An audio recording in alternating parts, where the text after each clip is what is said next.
For this episode of What's Good in the Hood, we're in the Blue Mountains, where we've got fantastic craft breweries. We've got some of the best fine dining in New South Wales happening right now.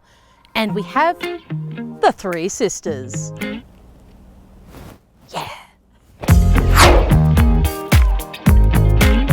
Annalise, tell me all about Lura Garage. Yeah, absolutely. So we've been up here in the Blue Mountains in Lura for the last 10 years. We are an old automotive garage that has been turned into a restaurant, and we've kept a bunch of the original features, which is really cool. We also have a great focus on sustainability, and we compost all our food waste. Tell me all about this French dip sandwich I've been hearing all about. So we've got a top side of Southern Highland beef that is slowly roasted, and then we use the drippings from the beef along with red wine and fresh bay leaves and rosemary from our own gardens outside to make a lovely jus. It's served on a beautiful little baby roll with fresh horseradish as well. The trick is always how to eat a French dip sandwich. Dip.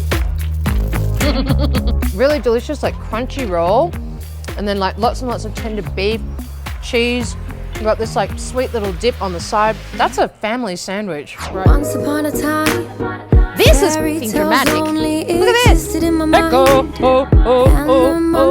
A lot of people, dumbly, I think, don't come here for the restaurants. They come for, I don't know, I guess these like lame views. I don't know, there's something kind of so mysterious and huge and old about this. And every time you look at it, I think it just gives you that kind of very small feeling, which is pretty lovely and rare in this day and age. That you'd be choking on it's your pretty cool. words. I'll burst out your cellar, hold me down, take my crown. I'm no Cinderella.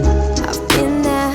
This is a typical Blue Mountains day. A little bit sunny, a little bit pissing down, which kind of makes it pretty magical. And right now we're outside Artege, which is a really new Blackheath restaurant. And to my mind, it's one of the best restaurants in New South Wales that no one knows about.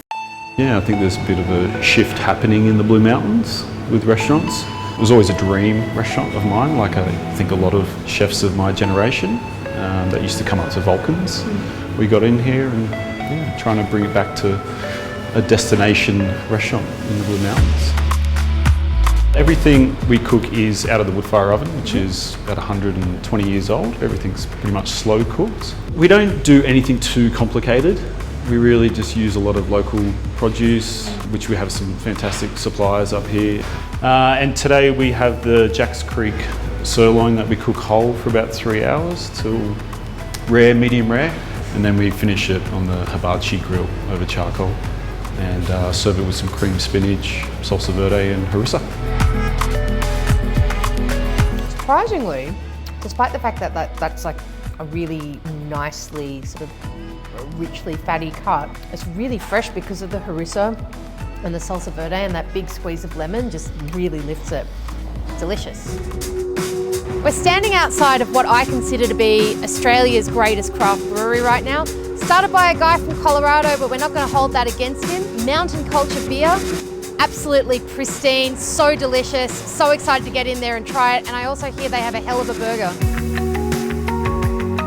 We started it a couple of years ago, my wife and I. Intention was to be brew pub for the local scene up here in the Blue Mountains. So we thought that'd be really cool. One, because Blue Mountains is such an eclectic mix of people, you know? We always prided ourselves on making the best possible beers that we could, you know? We were putting so much effort into the ingredients we were sourcing, into our brewing practices, and using our reverse osmosis water up here to really create these unique, full-flavored, really clean and tidy beers. We want to make some like awesome food to go along with that. Our burgers are fairly simple. We really like to let the meat, cheese, and bread do the talking. A little bit of onions, pickles, whatever. We make our own pickles here in-house because we like keeping them really fresh. Really good kind of high-fat ratio meat, really melty cheese, and an awesome bun. It's literally the emoji burger. Smiling face emoji. Very good. I feel really good about myself. So Hominy Bakery has been around since the 80s in the Blue Mountains. They do some of like the best sort of slow fermented sourdough and really, really delicious pastry in the area. I've loved it for as long as I can remember, and I'm excited to re-love it all over again. We began in about 89, 90. made the starter at that point in time, and it took off. Revolutionary Blue Mountains bakers, really, right? Yes, there wasn't much up here. Natural, slow, organic, digestible, healthy. Beautiful. Tell me a little bit about that beef pie. A beautiful slow cooked grass-fed beef, 6.5 hours, hoisin, garlic, beautiful homemade tomato sauce and what have you. It's just lovely. What else can I say?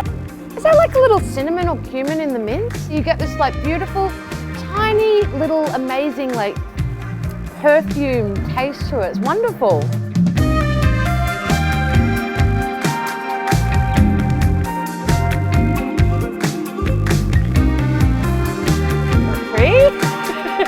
Funicula, funiculi, funicula,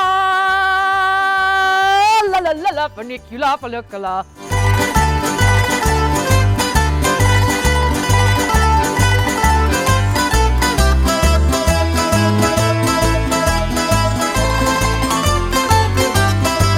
So we're standing across the road from Yellow Deli, probably like the most infamous sandwich shop in the Blue Mountains because, well, it's run by an American cult.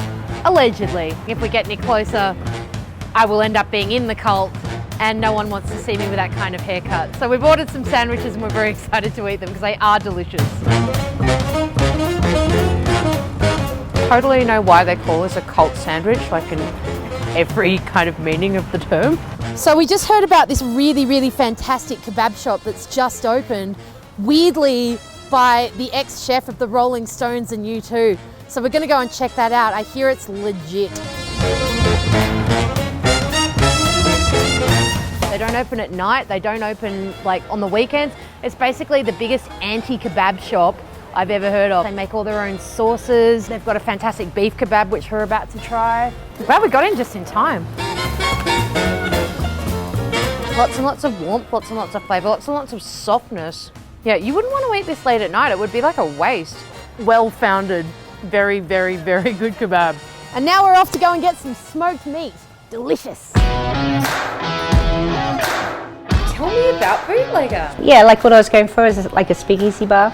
Really good cocktails, lots of smoked meats. We're the only smokehouse up here. Brisket, ribs, beef cheeks. We use all our own rubs here, so everything is handmade. We've got all our own sauces. We make jalapeno and habanero sauce as well.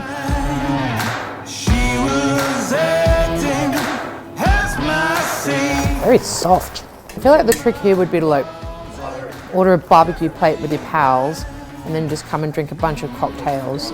In the middle of winter, I think that would be so nice to like see the cold weather outside and have all this like delicious barbecue and these whiskey drinks and lots of smoke and coziness.